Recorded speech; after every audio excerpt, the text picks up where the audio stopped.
Hi everyone, আমি মনিকা। গতকাল রাত্রেবেলা ডিসাইড করলাম যদি সকালে শরীরটা একটু ঠিক লাগে তাহলে বাড়িতে যাব ষষ্ঠীর জন্য।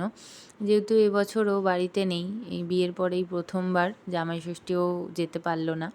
কী আর করা যাবে, আমাদের যেহেতু ষষ্ঠী নর্মালি নিয়ম আছেই, বড় মার মা করতো বরাবরই। তো এই বছর বড় মা তো একদমই বেড রিডেন হয়ে গেছে যেহেতু, সেই কারণে বড় মার জায়গায় জেঠু আর পিসি মিলে করেছে, আর এদিকে মা করেছে। আমি চলে গিয়েছিলাম বাড়িতে, যদিও বা দুপুর হয়ে গিয়েছিল যেতে যেতে, আর শরীরটা একটু খারাপও লাগছিল। স্টেশনে বসে বসে আমি ব্যায়াম করছিলাম, কারণ খুব ঘাড়ে যন্ত্রণা করছিল।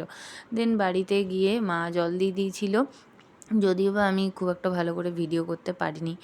আর তারপরে মা আজকে প্রসাদ খাইয়ে দিচ্ছিল, যেহেতু ঘাড়টা ব্যথা সেই কারণে।